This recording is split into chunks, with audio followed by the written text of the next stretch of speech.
السلام علیکم دوستو۔ زندگی کے حسین سفر میں کچھ لمحات ایسے بھی کٹھن آ جاتے ہیں جن میں ہمارے دل کو سکون نہیں ملتا، ہمارا دل بے چین ہو جاتا ہے، دل غمگین اور مایوس ہو جاتا ہے۔ جانتے ہو کیوں؟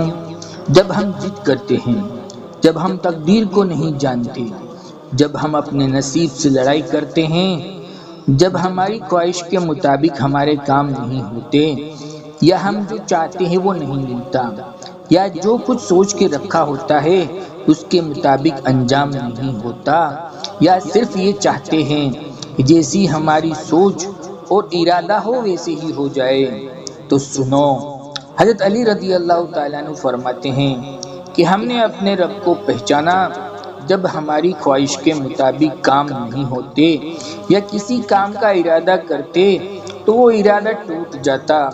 تو کوئی تو ہے جو ہمارے ارادوں کو توڑتا ہے، کوئی تو ہے جو ہماری خواہش کو توڑتا ہے۔ جان رکھو، جب ہمیں بات سمجھ میں آ جاتی ہے نا، تب ہم خود کو معاف نہیں کر پاتے، کیونکہ انسان کی فطرت ہی ایسی ہے کہ وہ اللہ کو چھوڑ کر ہزاروں کے پیچھے بے چین ہو جاتا ہے۔ ہم ہزاروں کو حاصل چیزوں کو چھوڑ کر بھاگتے ہیں ان چیزوں کے پیچھے جو ہمیں حاصل نہیں ہو رہی ہے۔ ہم کبھی یہ نہیں سوچتے کہ جو اللہ ہمیں اپنی ماں سے زیادہ محبت کرتا ہے وہ ہمیں تکلیف میں دیکھنا کیسے گوارا کر سکتا ہے، وہ کیسے تمہیں وہ چیز دے سکتا ہے جو تمہارے لیے بہتر نہیں ہے، جس چیز کے حصول کے بعد آگے جا کر تمہارا نقصان اس کے اندر چھپا ہوا ہے۔ ہاں، وہ جانتا ہے ہمارے بھلے اور برے کو، بے شک وہ برے کو بھی بہتر بنانے کے لیے قادر ہے۔ میرا رب قرآن میں فرماتا ہے، ہم ضرور تمہیں آزمائیں گے، خوف سے، بھوک سے، اور جان و مال سے، اور اولاد سے، اور پھلوں میں کمی کر کے، لیکن جو لوگ صبر سے کام لیتے ہیں ان کے لیے خوشخبری ہے۔ جان رکھو، اس کی نعمتوں کی ناقدری اور ناشکری نہ کرے۔ ایک لا حاصل چیز کے لیے ان کے شکوے شکایت مخلوق سے کریں گے تو وہ کیسے راضی ہوگا، جب اس نے تمہارے لیے مسکرانے کی بہت ساری وجہیں رکھی ہوئی ہے لیکن تم اس میں غور نہیں کرتے۔ جان رکھو، اگر تم ایک چیز کے لیے روتے رہو گے تو اذیت کے سوا کچھ نہیں ملے گا۔ جان لو، وہ کیسے راضی ہوگا تم سے جب تم اس کے فیصلوں پر راضی ہو جاؤ گے کہ میرے رب نے میرے لیے جو فیصلہ کیا ہے وہ بہتر ہی ہوگا، کیونکہ وہ کاتب تقدیر ہے، وہ اپنے کسی بھی بندے کو ناکام ہوتے ہوئے دیکھنا نہیں چاہتا۔ وہ علیم بھی ہے اور خبیر بھی ہے اور حکمت والا بھی۔ وہ تم سے بے پناہ محبت کرتا ہے، بس تم اس کی محبت کی لاج رکھ لو۔ اس کی محبت تم جیت جاؤ گے تو کائنات کی ساری محبتیں جیت جاؤ گے۔ یقین رکھو، یا تو وہ چیز تمہارے نصیب میں بدل دے گا یا تمہارے دل کو دوسری طرف موڑ دے گا۔ نبی کریم صلی اللہ علیہ وسلم نے فرمایا، تمام انسانوں کے دل اللہ کی 2 انگلیوں کے درمیان میں ہیں، وہ جس طرف چاہے پھیر دے۔ جان رکھو، اس نے آپ کی زندگی کے لیے ایک فیصلہ لیا ہے جو شاید آپ کو ناپسند ہو لیکن وہ تمہارے لیے درست ہی ہوگا۔ وہ تمہاری باتیں سن کر، تمہاری تڑپ دیکھ کر ہی کچھ دروازے کھولتا ہے، بس وہ چاہتا ہے کہ تم مطمئن رہو۔ ہاں، لیکن ضروری نہیں کہ انسان کچھ پا کر ہی خوشی محسوس کرے۔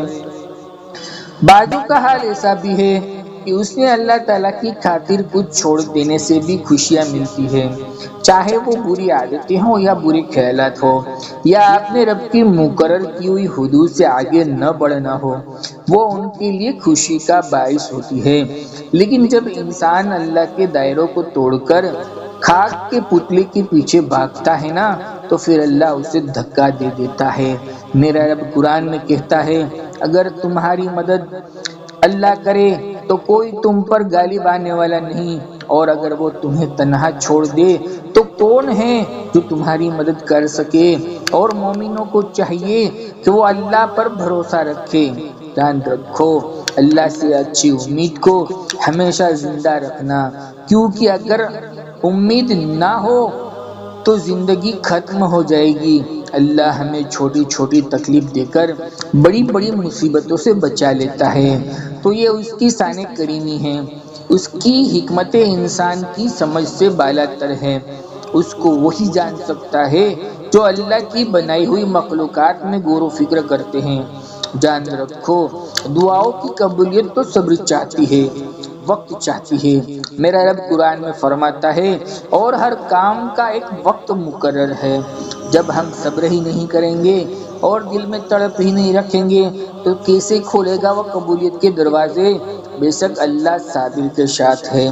تمہارے آنسو تمہاری روح میں اترتے ہیں پر کسی کو دکھائی نہیں دیتے، لیکن اللہ اس کو دیکھتا بھی ہے اور اللہ اس کو سنبھالتا بھی ہے۔ تمہارا ایک آنسو جب جہنم کی آگ کو بجھانے کی قوت رکھتا ہے تو کیا وہ رب کی رحمت اتروانے کی قوت نہیں رکھتا؟ کیا وہ معجزے اتروانے کی قوت نہیں رکھتا؟ جان لو، وہ تمہاری تکلیف سے بے خبر نہیں ہے، تم نہیں جانتے، لیکن وہ تمہاری کتنی بلاؤں اور مصیبتوں سے حفاظت کیے ہوئے ہے جو تمہارے علم میں نہیں ہے۔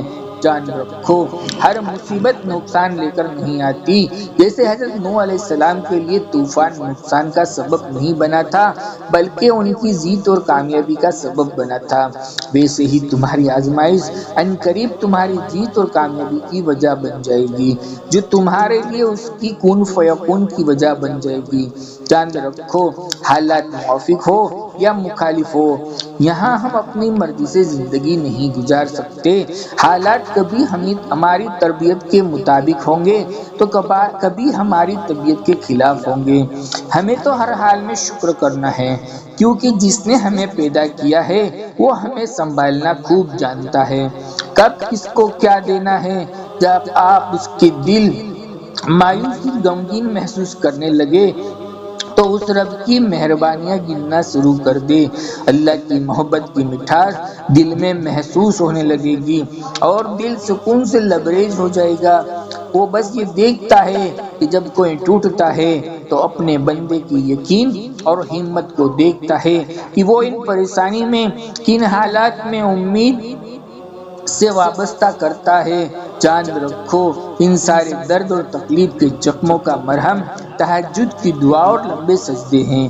اپنا درد صرف اپنے رب کو بتانے کے لیے ہم آزمائے گئے ہیں، یہ دیکھنے کے لیے کہ ہم کتنے شکر گزار بنتے ہیں یا ہم کتنے صابر بنتے ہیں۔ بے شک رب کا وعدہ پکا اور سچا ہے، وہ صبر کرنے والوں کے ساتھ ہے، وہ صابر کو کبھی ضائع نہیں ہونے دیتا۔ وہ جانتا ہے کہ تم صبر کرتے ہوئے تھک گئے ہو، اب تم سے برداشت بوجھ لگ رہا ہے، لیکن وہ تمہیں کچھ دینا چاہتا ہے، وہ تمہیں نوازنا چاہتا ہے۔ سمجھ لو کچھ ہی دور ہے وہ منزلیں اور بس تم ان کے قریب ہی ہو رہے ہو۔ مطمئن ہو جاؤ، ان قریب اس کی غیبی مدد کے دروازے تمہارے لیے کھلنے والے ہیں، جو تمہارے لیے ہزاروں خوشیاں لا کر رکھ دیں گے۔ تم اپنے سارے غموں کو، دکھوں کو بھول جاؤ گے۔ یقین رکھو وہ تمہیں کبھی مایوس نہیں کرے گا انشاءاللہ۔ دوستو، ویڈیو پسند آئی ہو تو ایک بار ایک لائک اور کمنٹ کر کے ہماری حوصلہ افزائی کر دے۔ ہم آپ کے لیے دل سے دعا کرتے ہیں، اللہ آپ کو خوشحال زندگی نصیب فرماوے اور نعمتوں پر شکر کرنے والا بنائے، آمین۔ زندگی رہی انشاءاللہ پھر ملیں گے ایک اور نئے ٹاپک کے ساتھ، تب تک بندے کو اجازت دیجیے۔ اللہ حافظ۔